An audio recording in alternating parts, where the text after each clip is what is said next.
আমার ভাইরা, আমার বন্ধুরা রে, ভালো করে শুনে নাও রে বাবা। আল্লাহ তাআলা বলেন লিকুল্লি উম্মাতিন আজাল ইযা জাআ আজালুহুম ফালা ইস্তাখিরুনা সাআতাও ওয়ালা ইস্তাকদিমুন। আল্লাহ বলেন প্রত্যেকটা জাতির মৃত্যুর জন্য একটি নির্ধারিত সময় রয়েছে।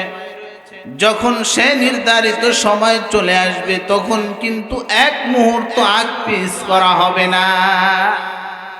মৌত থেকে পালাবার কোনো শক্তি নাই, সাহস নাই। মৌত আমাকে আপনাকে ধরেই ফেলবে। যখন সময় আসবে তখন এক মুহূর্ত আগ পিছ করা হবে। মৌত থেকে পালায়ন করে যদি আসমানে যাই, মৌত আসমান চেনে। মৌত থেকে পালায়ন করে যদি সমুদ্রের নিচে যাই, মৌত সমুদ্রের নিচ চেনে। মৌত থেকে পালায়ন করে যদি আমরা মজবুত ঘর বানায় রাখি, মৌত ওই ঘর চেনে। যখন সময় আসবে তখনই আপনাকে আমাকে ধরে ফেলবে।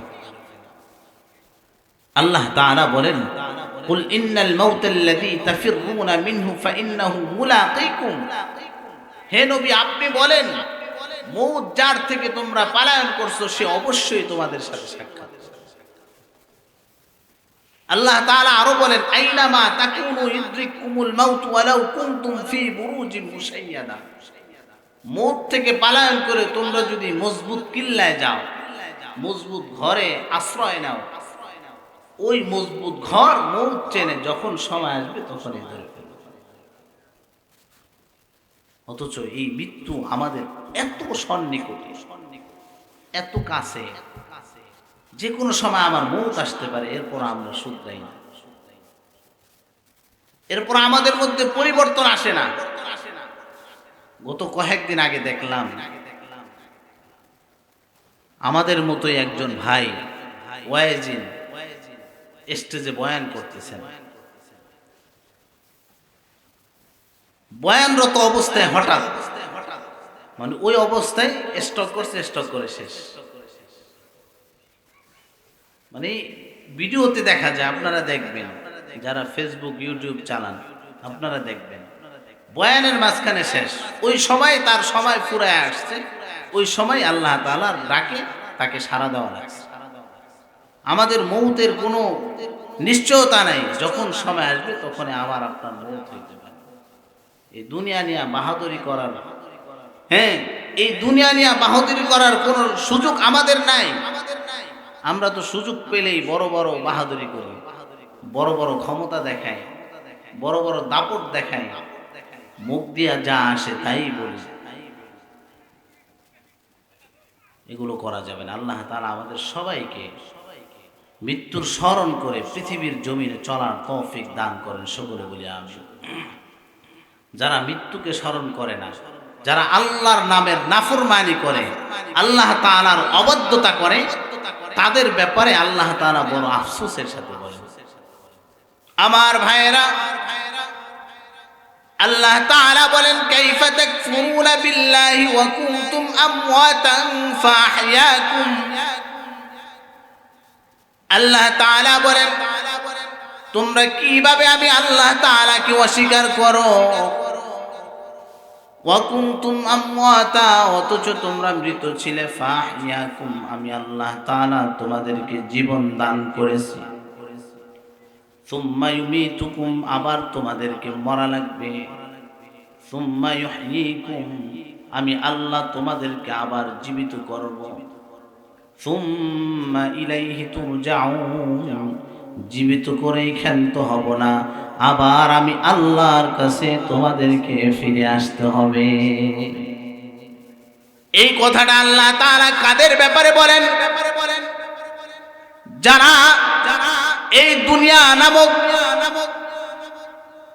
দুনিয়া নামক বিষয়বস্তু পায়া যেই সমস্ত বান্দারা আল্লাহ তাআলার নাফরমানি করে, আল্লাহ তাআলার সাথে অবাধ্যতা করে, আল্লাহ তাআলার গোলামি ঠিক মতো করে না, আল্লাহ তাআলার হুকুম যারা অমান্য করে, আল্লাহ তাআলার অবাধ্যতা যেই সমস্ত বান্দাবান্দি করে ওই সমস্ত বান্দাবান্দির ব্যাপারে আমার আল্লাহ তাআলা বলেন কাইফা তাকফুরুনা বিল্লাহ, তোমরা কিভাবে আমি আল্লাহ তাআলাকে অস্বীকার করো।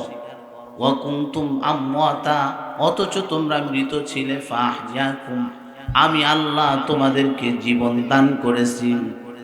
সুম্মা ইউমিতুকুম, আবার তোমাদেরকে মরা লাগবে। সুম্মা ইউহয়িকুম, ও বান্দারা জানুনি মৃত্যুবরণ করেই তোমার জীবন শেষ নয়, আবার আমি আল্লাহ তোমাদেরকে জীবিত করব, জীবিত করেই ক্ষান্ত হব না। সুম্মা ইলাইহি তুরজাউন, আবার আমি আল্লাহর কাছে তোমাদেরকে ফিরে আসতে হবে। এই আয়াতের সরল তরজমা আমি আপনাদেরকে শুনাইলাম। ও বাজান, এই আয়াতের ব্যাখ্যা আমি আপনাদেরকে দেই। আল্লাহ তাআলা আমাদের ব্যাপারে কি জন্য আফসোস করেন? কারণ হলো আল্লাহ তাআলা বলেন, ও বান্দা, এমন একটা সময় ছিল যখন তোমার অস্তিত্ব ছিল না, যখন তোমার ক্ষমতা ছিল না, যখন তোমার দাপট ছিল না, কোনো কিছুই ছিল না। সর্বপ্রথম আমি আদম আলাইহিস সালাতু ওয়াস সালামকে বানাইলাম। বানাবার পরে আমি আল্লাহ তাআলা আদমের ডান পাশে হাত রাখলাম, কিছু রূহ বেরিয়ে আসলো। আবার আদম আলাইহিস সালাতু ওয়াস সালামের পিঠের বাম পাশে হাত রাখলাম, ওই জায়গার থেকে আবার কিছু রূহ বেরিয়ে আসলো। বেরিয়ে আসার পরে আমি এবার দুই রূহকে একত্রিত করলাম।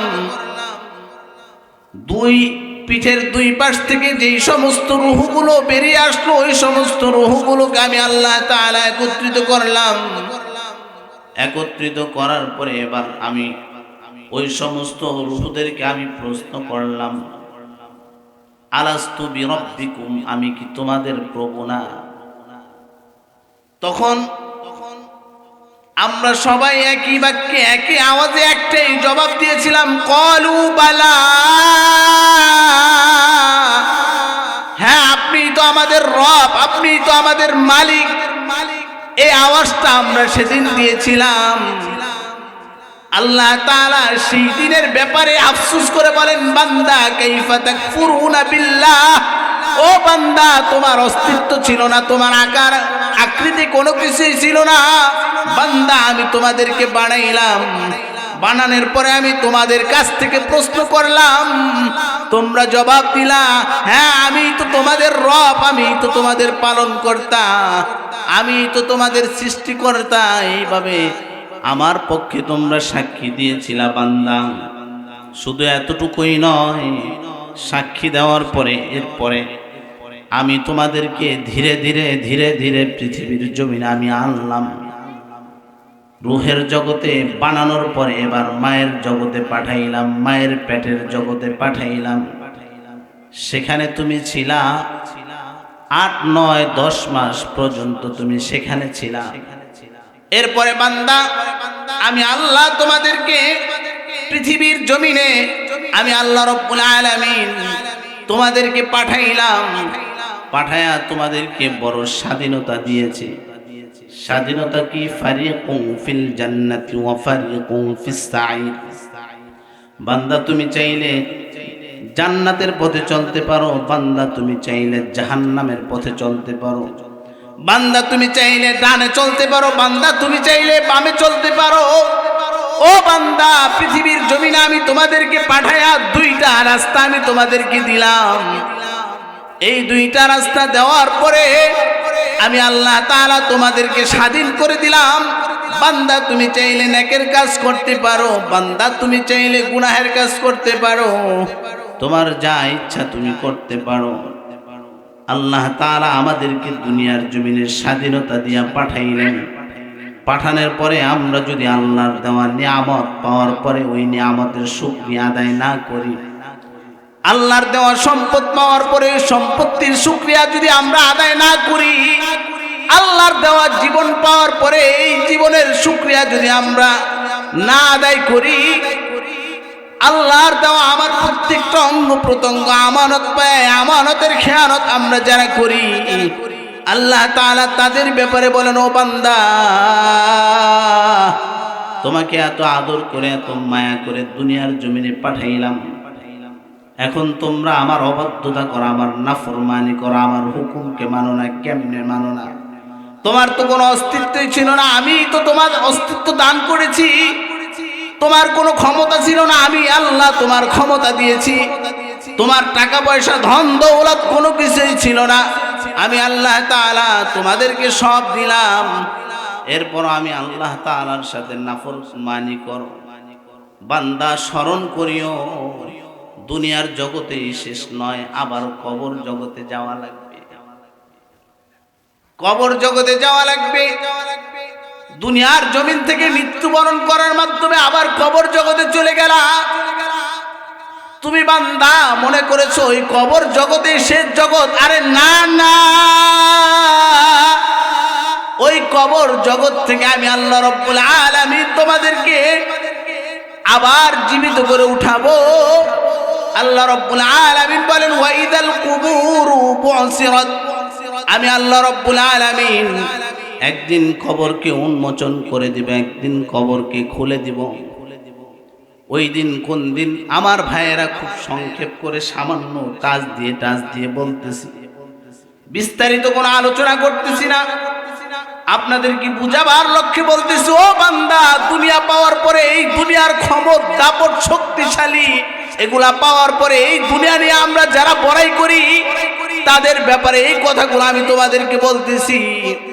যারা ক্ষমতা নিয়ে ব্যস্ত আছো, যারা দুনিয়া নিয়ে ব্যস্ত আছো, দুনিয়ার প্রভাব প্রতিপত্তিশালী নিয়ে ব্যস্ত আছো, তাদের ব্যাপারে কথাগুলো বলতেছি। আল্লাহ তাআলা আফসোস করে বলেন, বান্দা তুমি মনে করেছো দুনিয়ার জমিনে দুনিয়ার জগতে শেষ জগৎ। না না, কবর জগতে যাওয়া লাগবে। কবর জগতে তুমি মনে করছো কবর জগতে শেষ। না না, ও বান্দা, ওই কবর জগৎ থেকে আমি আবার তোমাদেরকে উঠাইব। আল্লাহ তাআলা যখন ইসরাফিল আলাইহিস সালাতু ওয়াস সালামকে আদেশ করবেন, ও ইসরাফিল তুমি সিংহায় ফুৎকার দাও। ইসরাফিল সিংহায় ফুৎকার দিবে। সিংহায় ফুৎকার দেওয়ার সঙ্গে সঙ্গে পৃথিবীর সমস্ত কিছু তুলার মতো উঠতে থাকবে। পৃথিবীর কোনো অস্তিত্ব থাকবে না, পৃথিবীর কোনো দাপট থাকবে না। আল্লাহর আদেশের কারণে সমস্ত পৃথিবীগুলো চুরমার হয়ে যাবে, ভেঙে যাবে। এই ঘটনা কোনো মিথ্যা ঘটনা না। আল্লাহ তাআলা বলেন ইযা ওয়াকাতিল ওয়াকিআহ, এই ঘটনা একদিন ঘটবে, এটা একটা সত্য ঘটনা। লাইসা লিওয়াকাতিহা কাযিবা, এটা কোনো মিথ্যা ঘটনা না। আল্লাহ তাআলা কোথাও কোথাও বলেন ইযা জুলজিলাতিল আরদু জিলজালাহা, আল্লাহ তাআলা বলেন আল কারিআতু মাল কারিআ। বিভিন্ন জায়গায় এইভাবে বলেন একদিন ঘটনা ঘটবে, পৃথিবীর জমিন একদিন চুরমার হয়ে যাবে, ভেঙে যাবে। এই পৃথিবীর জমিনের কোনো অস্তিত্ব থাকবে না, পৃথিবীর জমিনের কোনো ক্ষমতা থাকবে না, কোনো দাপট থাকবে না, কোনো শক্তি থাকবে না। সব ভেঙে চুরে চুরমার হয়ে যাবে। এবার কিয়ামতের ময়দান কায়েম হয়ে যাবে। কায়েম হয়ে যাওয়ার পরে এবার ইসরাফিল আবার সিংহায় ফুৎকার দিবেন। সিংহায় ফুৎকার দেওয়ার সঙ্গে সঙ্গে মাটি ফেটে সর্বপ্রথম একজন মানুষ বেরিয়ে আসবেন। তিনি কোনো সাধারণ মানুষ না, তিনি আপনার আমার পেয়ারা হাবিব হযরতে মুহাম্মদুর রাসূলুল্লাহ সাল্লাল্লাহু আলাইহি ওয়াসাল্লাম। তিনি মাটি ফেটে দাঁড়িয়ে যাবেন। দাঁড়িয়ে যাওয়ার পরে তার ডান পাশ থেকে একজন আল্লাহর বান্দা দাঁড়াইবেন। তার নাম হলো হযরতে আবু বকর রাদিয়াল্লাহু তাআলা। এরপরে বাম পাশে একজন দাঁড়াইবেন, তার নাম হযরতে ওমর ফারুক রাদিয়াল্লাহু তাআলা। ওমর ফারুক দাঁড়ায় যাবে। আমার ভাইরা, আমার বন্ধুরা, আল্লাহর পয়গম্বরের সামনে এমন একজন আল্লাহর বান্দা দাঁড়ায় যাবেন। ওই বান্দার পৃথিবীর জমিনে কোনো ক্ষমতা ছিল না, কোনো দাপট ছিল না। তিনি একজন গোলাম ছিলেন, একজন কৃতদাস ছিলেন, কালো মানুষ ছিলেন। তিনি আর কেউ না, ইয়াখরুজ ওয়া ইউআদ্দিন। তিনি হলেন হযরতে বেলাল। তিনিও মাটি ফেটে আল্লাহর পয়গম্বর সামনে দাঁড়াইবেন।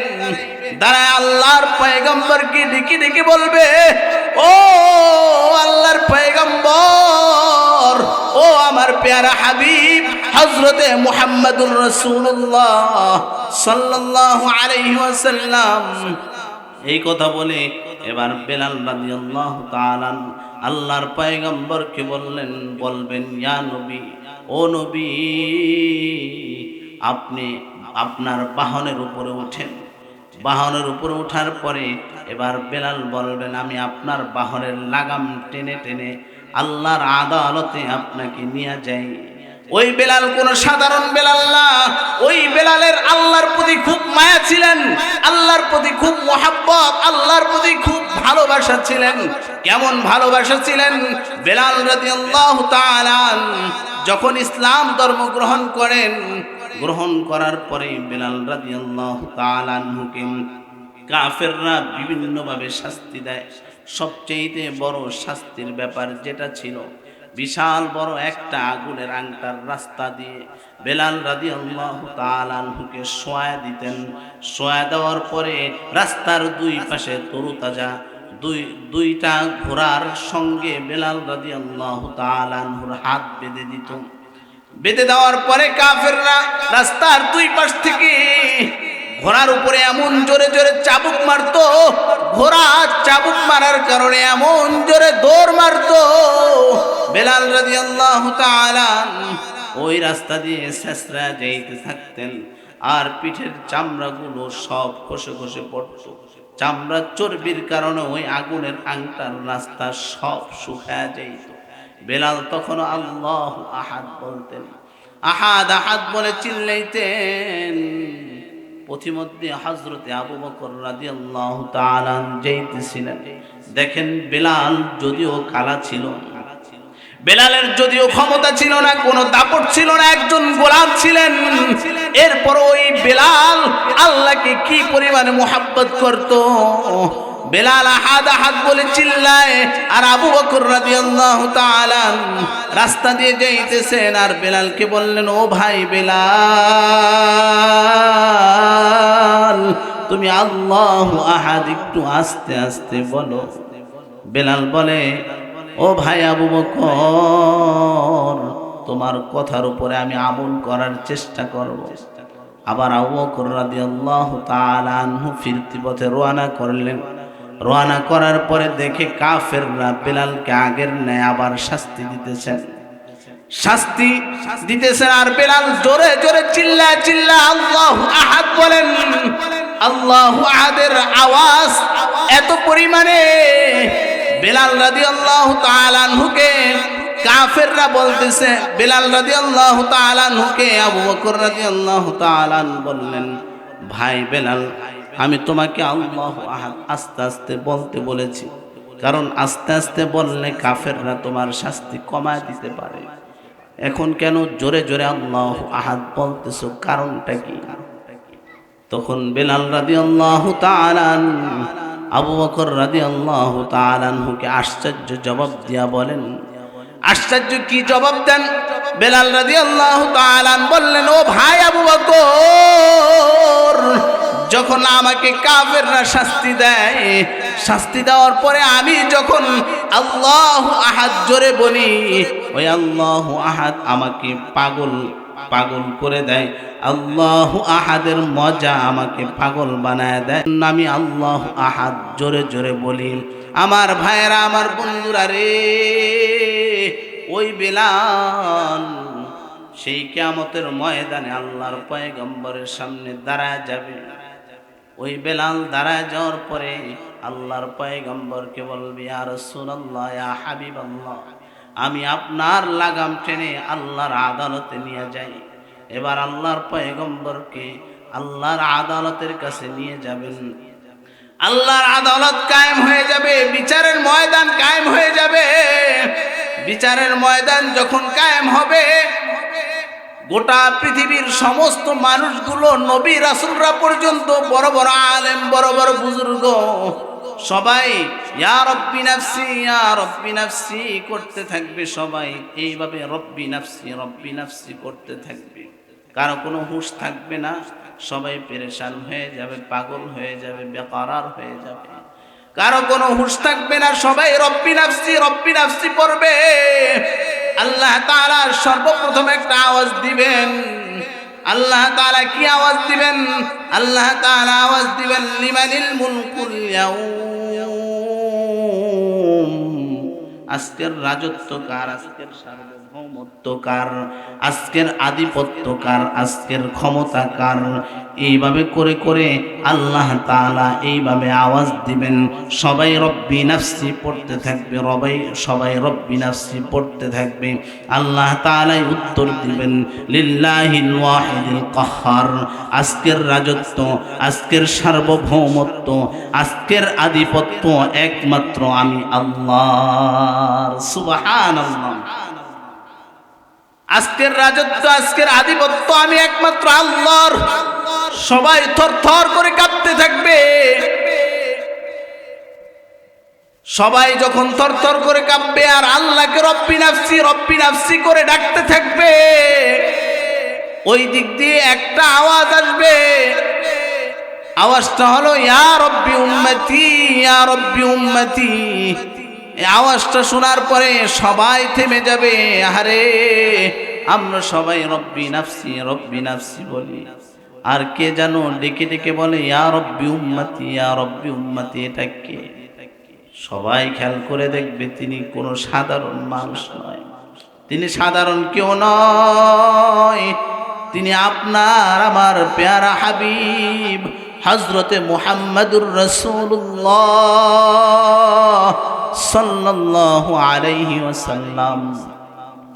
তিনি সমস্ত উম্মতের ব্যাপারে তিনি আফসোস করবে আর আল্লাহকে বলবে ইয়া রব্বি উম্মতি, ইয়া রব্বি উম্মতি। সবাই রব্বি নাফসি বলে আর আমার আপনার নবী ইয়া রব্বি উম্মতি বলে। আমার ভাইয়েরা, আমার বন্ধুরা রে, ওই নবী উম্মতকে কত মায়া করে, কত মোহাব্বত করে, কত ভালোবাসে।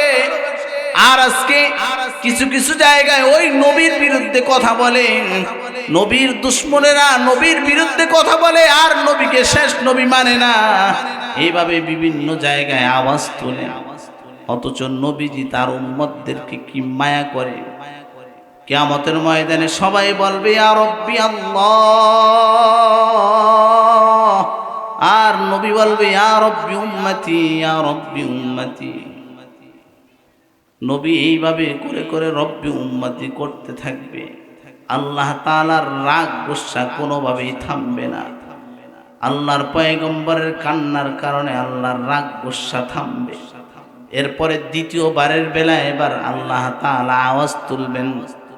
দ্বিতীয় আওয়াজ, আযিল্লানাল ইয়াউমা ইয়া বেলাল, ও বেলাল তুমি কোথায়, তুমি আযান দাও। এবার বেলালকে খুঁজবে আর বেলালকে আযান দেওয়ার জন্য বলবে। আমার ভাইরা, বেলাল কোনো সাধারণ বেলাল নয়। বেলালের সাথে আল্লাহর সাথে খুব মোহাব্বত, খুব ভালোবাসা, খুব বন্ধুত্ব। আমার ভাইরা, বেলাল রাদিয়াল্লাহু তাআলা আনহু আল্লাহর পয়গম্বরকে অনেক মোহাব্বত করতেন, অনেক ভালোবাসতেন। যেহেতু কথায় কথায় চলে আসছে, আমি কথা না বলে পারি না।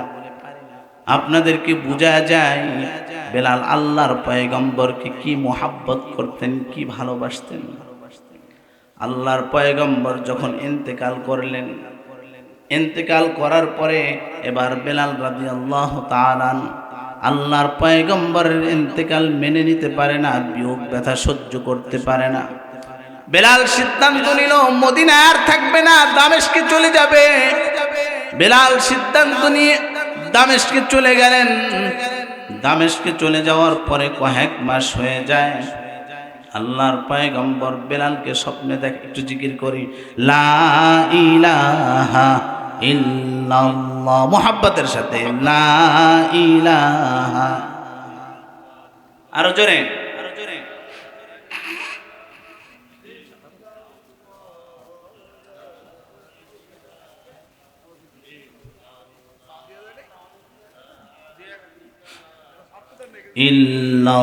ইল্লাল্লাহ লা ইলাহা। বহু দূরে মদিনা, কেমনে জামু জানি না। দয়া করো দয়ার আল্লাহ, দয়া করো দয়ার মাওলা, পুরাও মনের ভাষণা লা ইলাহা।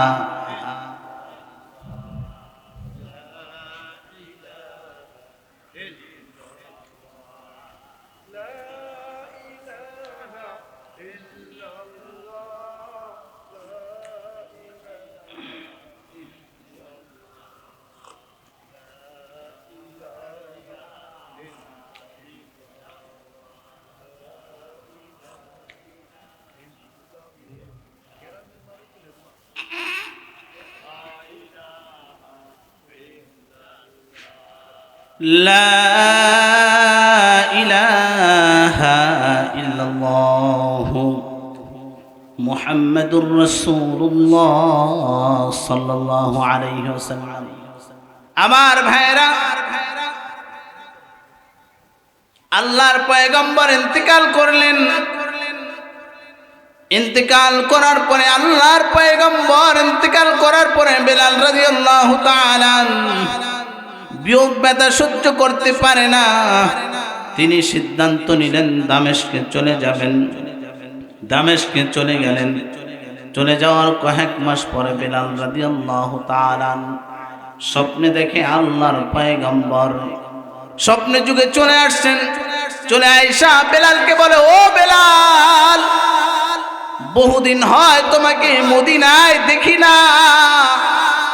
যখন আল্লাহর পয়গম্বর এইভাবে স্বপ্নে যুগে বেলালকে সাক্ষাৎ দিলেন, বেলালের গভীর রাতে ঘুম ভেঙে যায়। বেলাল রাদিয়াল্লাহু তাআলা আল্লাহর পয়গম্বরকে বলেন, বেলাল রাদিয়াল্লাহু তাআলা গভীর রাতে যখন ঘুম ভেঙে যায়, ঘুম ভাঙ্গার পরে বেলাল তার বিবিকে ডেকে ডেকে বলেন, ও বিবি, আল্লাহর পয়গম্বর আমাকে মদিনায় ডাকতেছে, আমি আর দামেস্কে থাকবো না, আমার জামা কাপড় গুছায় দাও। গভীর রাতে বেলালের জামা কাপড় গুছায় দিলেন। বেলাল বাহনের উপরে উঠে বাহনকে বললেন, ও বাহন, জিন্দেগিতে আমি তোমার গায়ে কোনোদিন আঘাত করি নাই, আমাকে তাড়াতাড়ি মদিনায় নিয়ে যাও, আল্লাহর পয়গম্বর আমাকে ডাকতেছেন। বেলাল এবার বাহন নিয়ে মদিনায় গেলেন।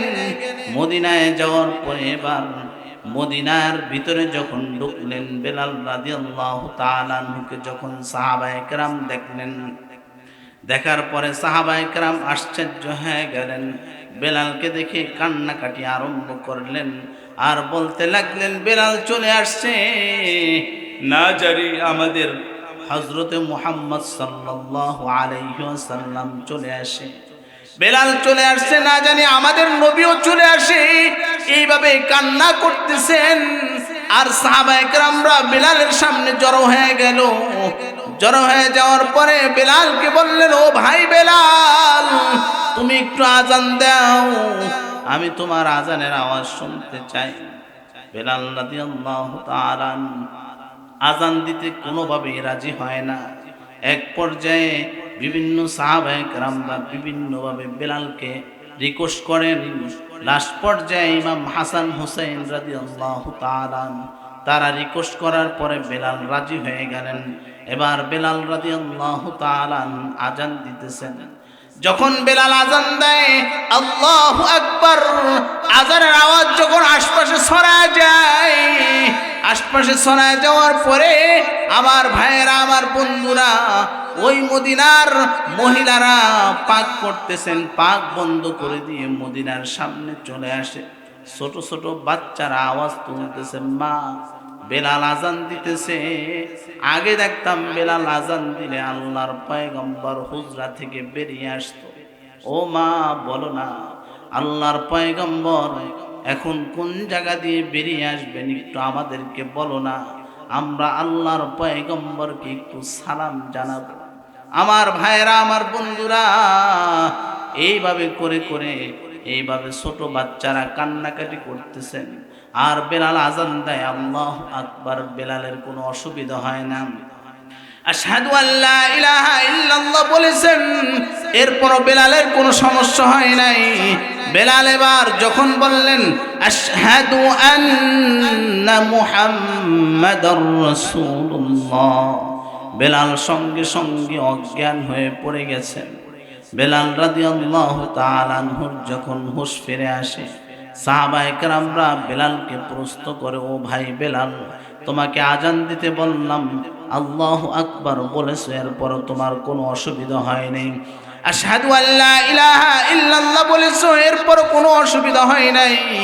যখন আশহাদু আন্না মুহাম্মাদার রাসূলুল্লাহ বলতে বললা, তখন তুমি অজ্ঞান হয়ে পড়ে গেলা, কারণটা কি? তখন বেলাল রাদিয়াল্লাহু তাআলা জবাব দেয়, ও ভাই, যখন আল্লাহু আকবার বলেছে আমার কোনো অসুবিধা হয়নি। আশহাদু আল্লা ইলাহা ইল্লাল্লাহ বলেছে, এরপরও কোনো অসুবিধা হয় নাই। যখন আশহাদু আন্না মুহাম্মাদার রাসূলুল্লাহ বললাম, বলার পরে আমি তাকায় দেখি আমার মায়ার নবী, আমার মুহাব্বতের নবী, আমার ভালোবাসার নবী আমার সামনে নাই। আমি নবীকে না দেখতে পেরে আমার কি হয়েছে আমি জানি না। এই পরিমাণে মুহাব্বত আল্লাহর পয়গম্বরকে বেলাল করতেন।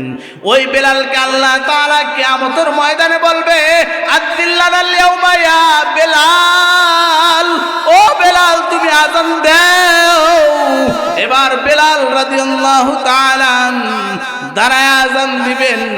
আযান দেওয়ার পরে এবার আল্লাহ তাআলা আল্লাহর পয়গম্বরকে আসার জন্য বলবেন, হে বন্ধু, আপনি মাকামে মাহমুদের উপরে ওঠেন।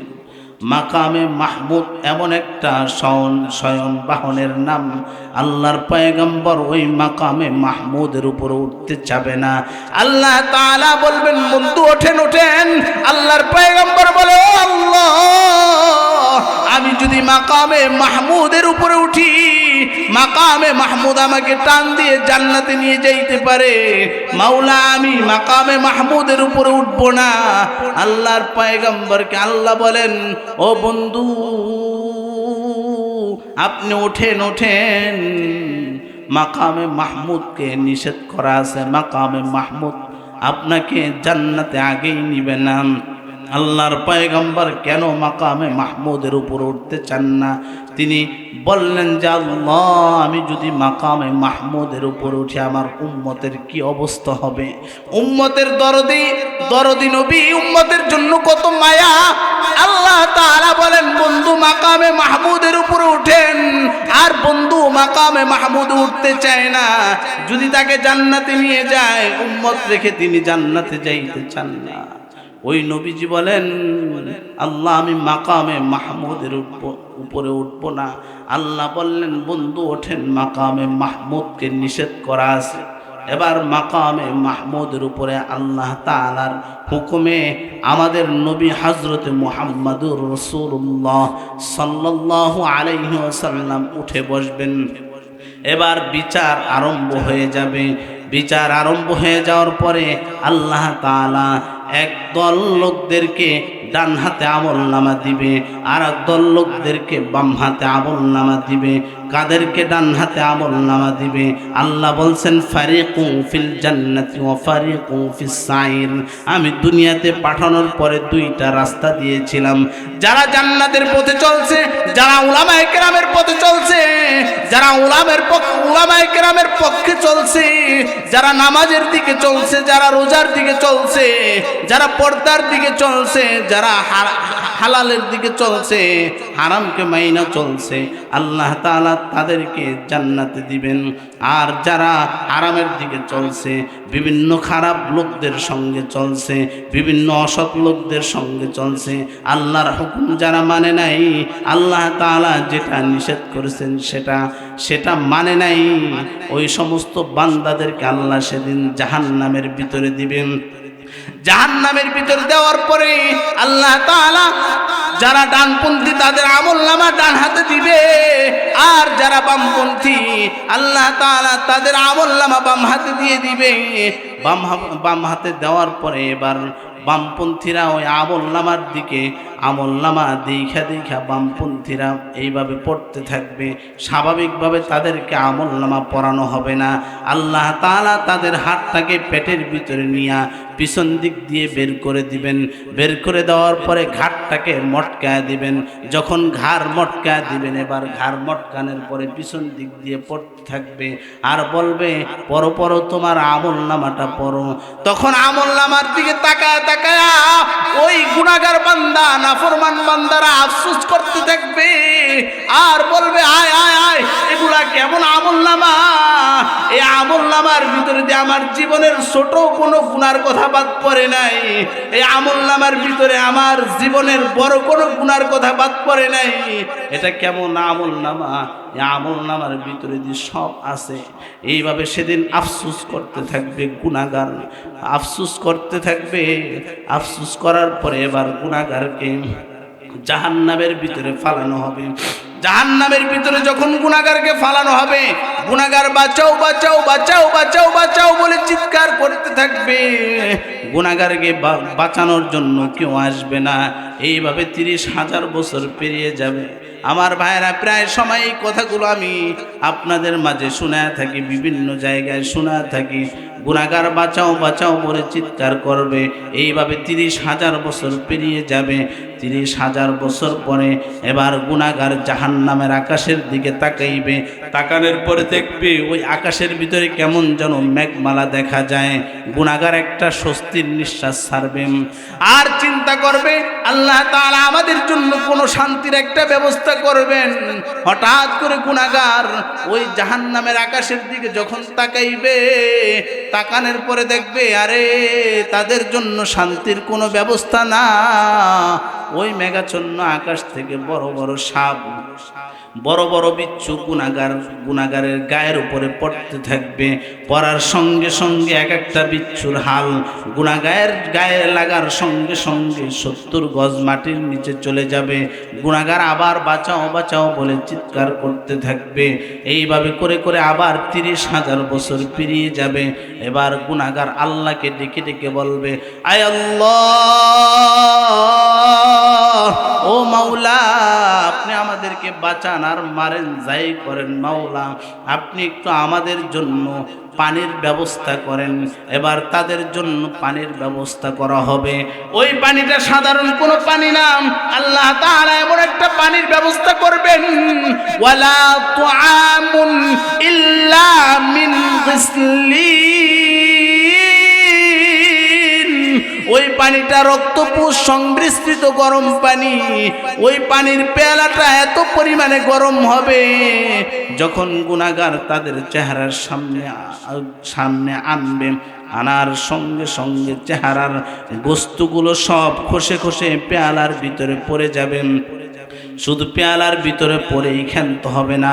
গুনাহগার যখন ওই পানিটা পান করবে, পান করার সঙ্গে সঙ্গে পেটের নাড়ি বুড়ি চর্বিগুলো সব পিছনের রাস্তা দিয়ে ঝপঝপ করে পড়ে যাবে। ওই শাস্তি সহ্য করার ক্ষমতা পৃথিবীর কারো নাই। এই জন্য আমার ভাইরা, দুনিয়ার জমিনে যতদিন আমরা বাঁচি, আল্লাহ তাআলা আমাদেরকে যতদিন হায়াত দিয়েছেন, আল্লাহর দেওয়া আদেশকে মান্য করা, আল্লাহর দেওয়া নিষেধকে মান্য করা, আল্লাহর আদেশ 5 ওয়াক্ত নামাজ পড়া, আল্লাহর আদেশ আল্লাহর হুকুম মানা, আল্লাহ তাআলা যেটা করতে বলেছেন সেটা করা, আল্লাহ তাআলা যেটা করতে নিষেধ করেছেন সেটা না করা।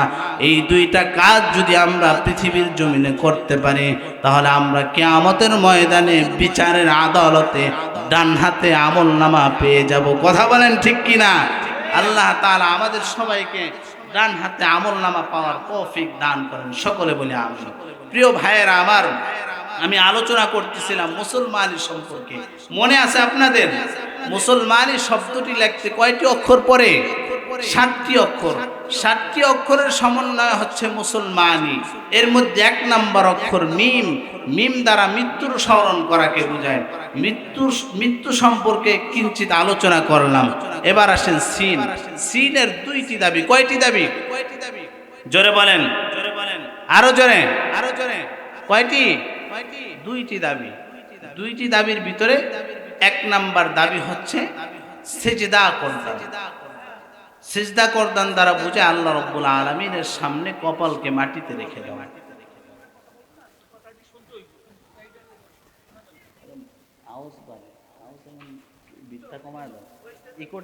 আপনারা কথা বুঝেন তো? ক্লিয়ার বুঝেন?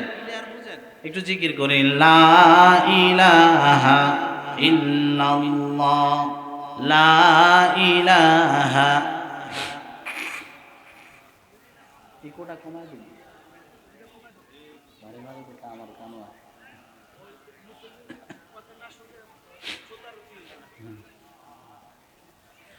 লা ইলাহা ইল্লাল্লাহ মুহাম্মাদুর রাসূলুল্লাহ সাল্লাল্লাহু আলাইহি ওয়াসাল্লাম। আমার ভাইয়েরা, আমি আপনাদেরকে বলতেছিলাম যে মুসলমানি শব্দটি লিখতে 60টি অক্ষরের প্রয়োজন পড়ে। এর মধ্যে 1 নাম্বার মিম, 2 নাম্বার সিন।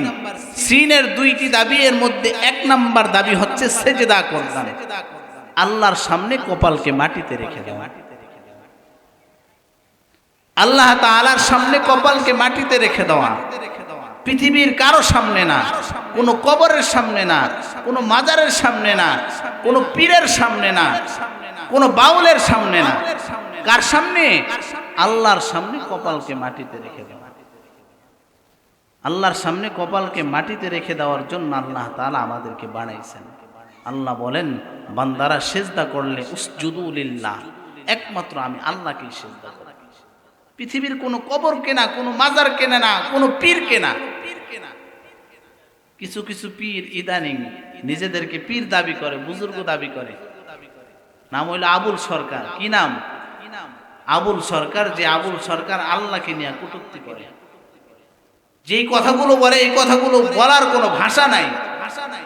ওই বেঈমানের একটাই, আমাদের প্রত্যেকটা মুসলমানের একটাই দাবি, ওই বেঈমানের ফাঁসি চাই। কথা বলেন ঠিক কিনা? আবুল সরকারের কি চাই? ফাঁসি চাই। এই সমস্ত বেঈমান নাস্তিক মুরতাদ বাংলার জমিনে ফাঁসি মুক্ত হাঁটবে, এটা আমরা মুসলমান দেখতে চাই না। কথা বলেন ঠিক কিনা? এই সমস্ত বেঈমানদের ফাঁসি আমরা চাই, সর্বোচ্চ বিচার তাদের ফাঁসি। যারা আল্লাহকে নিয়ে কটূক্তি করে, আল্লাহর বিরুদ্ধে যারা কথা বলে, খামাখা কইরা নিজে বানায়া বানোয়ার কথাকে নিজে নিজের জবান দিয়া বের করে এরপর আল্লাহকে দোষে, যেটা আল্লাহ কোনোদিন কোনো কোরআনে বলে নাই, হাদিসের ভিতরে নাই, অথচ সে বলে আল্লাহ কোরআনে বলছে। আবার বলে আল্লাহ এক মুখে কয় কথা কয়। এই সমস্ত বেঈমানদেরকে যেখানেই দেখেন, আউল ফাউল বাউল যারা আছে, উল্টাপাল্টা সমাজের মধ্যে কথা বলে। শীতের দিনে দেখবেন বিভিন্ন জায়গায় যদি দেখেন কোন উল্টাপাল্টা কথা বলতেছে, তৎক্ষণাৎ তাদেরকে জোতার বাড়ি পিটা করবেন। কথা বলেন ঠিক কিনা? জোতা দিয়ে পিটায় সোজা করে। যাই হোক ভাইয়েরা, আমার বলতেছিলাম, সিনের 1 নাম্বার দাবি আল্লাহর সামনে কপালকে মাটিতে রেখে দেওয়া। আল্লাহ তাআলা এই উদ্দেশ্যের জন্য আমাদেরকে পৃথিবীর জমিনে বানাইছেন। আল্লাহ বলেন, ওমা খলাকতুল জিন্না ওয়াল ইনসা ইল্লা লিয়াবুদুন। আমি আল্লাহ তাআলা পৃথিবীর জমিনে মানব দানবকে একটা উদ্দেশ্য করে সৃষ্টি করেছি। সেই উদ্দেশ্য হচ্ছে তারা আমার ইবাদত করবে, আমার দাসত্ব করবে, আমার গোলামি করবে। আল্লাহর গোলামির জন্য আল্লাহ তাআলা তার বান্দাদেরকে বানাইছেন। এটাই আল্লাহ তাআলার উদ্দেশ্য, একমাত্র আল্লাহর উদ্দেশ্য এটাই, বান্দা আমার গোলামি করবে, আমার দাসত্ব করবে। এই গোলামিটা যদি ঠিক রেখে দুনিয়ার যত কাজ আছে বান্দা করলে সমস্ত কাজ ইবাদতে গণ্য হয়ে যাবে। আর মূল আল্লাহর গোলামি, আল্লাহর দাসত্ব বাদ দিয়া যদি দুনিয়াবি কোনো বান্দা কাজ করে, তাহলে ওই কাজ ইবাদতে গণ্য হবে না, ওই কাজ গুনাহের মধ্যে গণ্য হয়ে যাবে। আল্লাহর ইবাদতটা ঠিক রেখে যদি দুনিয়ার সব কাজ করে। আপনাদের উদাহরণ দিয়ে বুঝাই, আজকের এই যে ওয়াজ মাহফিলের একটা আয়োজন করছেন না, আয়োজনের জন্য স্টেজ সাজাইছেন, মাইক টানাইছেন, লাইট জ্বালাইছেন, এইভাবে উলামায়ে কেরামদেরকে দাওয়াত দিয়েছেন। কিসের জন্য? ওয়াজের জন্য। ওয়াজটা হচ্ছে আমাদের মূল কাজ। এখন যদি এখানে ওয়াজ না হয়, অন্য কিছু হয়, তাহলে এই লাইট জ্বালানি দ্বারা, প্যান্ডেল সাজানি দ্বারা, মাইক টানানোর দ্বারা, উলামায়ে কেরামদেরকে দাওয়াত দেওয়ার দ্বারা কোনো সওয়াব পাওয়া যাবে? কেন? আমাদের মূল কাজ ওয়াজেই তো হইল। তখন লোকেরা প্রশ্ন করতে পারে, ভাই ওয়াজের জন্যই যেহেতু এত আয়োজন, তাহলে লাইট টানাইলা কেন, প্যান্ডেল সাজাইলা কেন, এইভাবে করে করে স্টেজ সাজাইলা কেন, উলামায়ে কেরামদেরকে কেন দাওয়াত দিলা? এই প্রশ্ন করতে পারে কি পারে না? আপনারা আমজনতারা এই প্রশ্ন করে। আমার ভাইয়েরা, ঠিক তদ্রুপ আল্লাহ রাব্বুল আলামিন কিয়ামতের ময়দানে বান্দাদেরকে প্রশ্ন করতে পারে, ও বান্দারা, আমি তোমাদেরকে পৃথিবীর জমিনে বানাইলাম আমার গোলামি করার জন্য, আমার দাসত্ব করার জন্য। তোমরা যারা আমার গোলামিটা বাদ দিয়া তোমরা পৃথিবীর জমিনে, তোমরা যারা পেট বোঝাই করে খাওয়া দাওয়া করছো, তোমরা যারা বাচ্চা জন্ম দিছো, তোমরা ঘুমের মাধ্যমে সময়টাকে নষ্ট করছো। ও বান্দা, আমি তোমাদেরকে পৃথিবীর জমিনে খাওয়ার জন্য বানাই নাই। আমি পৃথিবীর জমিনে তোমাদেরকে বাচ্চা জন্ম দেওয়ার জন্য বানাই নাই। ও গোলাম, আমি তোমাদেরকে পৃথিবীর জমিনে ঘুমানোর জন্য বানাই নাই। খাওয়ার জন্য তোমার মতো মানুষের কোনো প্রয়োজন ছিল না, একটা গরু যথেষ্ট ছিল। কারণ গরু মানুষের চাইতে বেশি খাইতে পারে, কথা বলেন ঠিক কিনা? বাচ্চা জন্ম দেওয়ার জন্য তোমার মতো মানুষের কোনো প্রয়োজন ছিল না। একটা কুকুর যথেষ্ট ছিল, কারণ কুকুর মানুষের চাইতে বেশি বাচ্চা জন্ম দিতে পারে। ঘুমানোর জন্য তোমার মতো মানুষের কোনো প্রয়োজন ছিল না। ঘুমানোর জন্য একটা গাধা যথেষ্ট ছিল, কারণ গাধা মানুষের চাইতে বেশি ঘুমাইতে পারে, কথা বলেন ঠিক কিনা? আমার ভাইয়েরা, আমার বন্ধুরা, আল্লাহ তাআলা এই প্রশ্ন করতে পারে, ও বান্দারা, তোমাদেরকে খাওয়ার জন্য বানাই নাই, তোমাদেরকে বাচ্চা জন্ম দেওয়ার জন্য বানাই নাই, তোমাদেরকে ঘুমানোর জন্য বানাই নাই। ও বান্দা, আমি তোমাদেরকে আমি আল্লাহর ইবাদতের জন্য বানাইছি, আমি আল্লাহর দাসত্ব, আমি আল্লাহর গোলামির জন্য বানাইছি।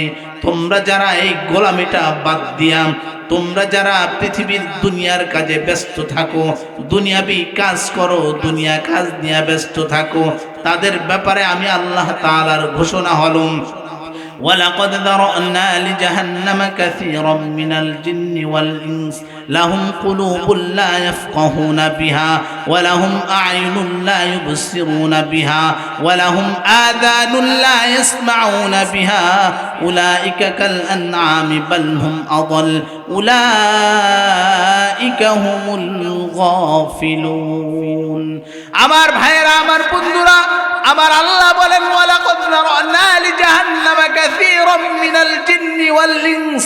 আল্লাহ তাআলা বলেন, আমি অধিকাংশ মানব দানবের জন্য জাহান্নাম তৈরি করে রেখেছি। এখন ওই জাহান্নামে কারা যাবে?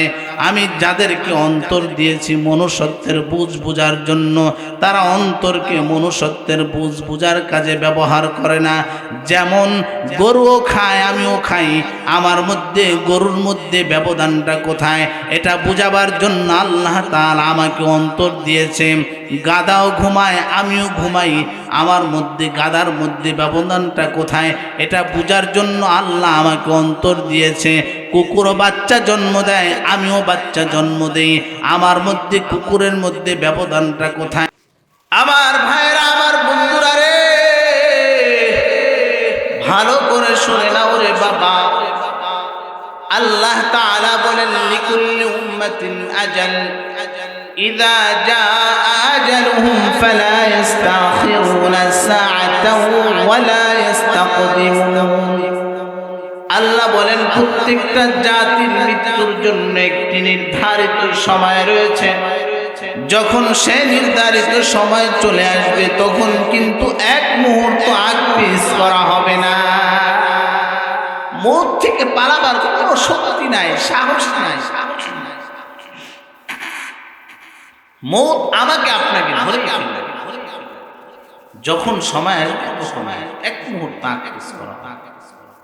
মৌত থেকে পালায়ন করে যদি আসমানে যাই, মৌত আসমান চেনে। মৌত থেকে পালায়ন করে যদি সমুদ্রের নিচে যাই, মৌত সমুদ্রের নিচ চেনে। মৌত থেকে পালায়ন করে আমরা মজবুত ঘর বানায় রাখি, মৌত ওই ঘর চেনে, যখন সময় আসবে তখনই আপনাকে আমল করে ফেলবে। আল্লাহ তাআলা বলেন, কুল ইন্নাল মাউতাল্লাযী তাফিররুনা মিনহু ফাইন্নাহু মুলাকীকুম। হে নবী আপনি বলেন, মৌত যার থেকে তোমরা পলায়ন করছো সে অবশ্যই তোমাদের সাথে সাক্ষাৎ। আল্লাহ তাআলা আরো বলেন, আইনামা তাকুনু ইউদরিকুমুল মাউত ওয়ালাউ কুনতুম ফী বুরুজিন মুশাইয়াদা। মৌত থেকে পলায়ন করে তোমরা যদি মজবুত কিল্লায় যাও, মজবুত ঘরে আশ্রয় নাও, ওই মজবুত ঘর মৌত চেনে, যখন সময় আসবে তখনই আসবে। অথচ এই মৃত্যু আমাদের এত সন্নিকট, এত কাছে, যে কোনো সময় আমার মৌত আসতে পারে, এরপর আমরা সুখ পাই না, এরপর আমাদের মধ্যে পরিবর্তন আসে না। গত কয়েকদিন আগে দেখলাম আমাদের মতোই একজন ভাই ওয়াইজিন স্টেজে বয়ান করতেছেন। বয়ানরত অবস্থায় হঠাৎ মানে ওই অবস্থায় স্টক করে শেষ। মানে ভিডিওতে দেখা যায়, আপনারা দেখবেন, যারা ফেসবুক ইউটিউব চালান আপনারা দেখবেন, বয়ানের মাঝখানে শেষ। ওই সময় তার সময় ফুরায় আসছে, ওই সময় আল্লাহ তাআলার ডাকে তাকে সাড়া দেওয়া লাগছে। আমাদের মৌতের কোনো নিশ্চয়তা নাই, যখন সময় আসবে তখন আমার আপনার মৌত হতে পারে। এই দুনিয়া নিয়ে বাহাদুরি করার, এই দুনিয়া নিয়ে বাহাদুরি করার কোনো সুযোগ আমাদের নাই। আমরা তো সুযোগ পেলেই বড় বড় বাহাদুরি করি, বড় বড় ক্ষমতা দেখাই, বড় বড় দাপট দেখাই, মুখ দিয়া যা আসে তাই বলি। এগুলো করা যাবে না। আল্লাহ তাআলা আমাদের সবাইকে মৃত্যুর স্মরণ করে পৃথিবীর জমিনে চলার তৌফিক দান করেন, সকলে বলি আমিন। যারা মৃত্যুকে স্মরণ করে না, যারা আল্লাহর নামের নাফরমানি করে, আল্লাহ তাআলার অবাধ্যতা করে,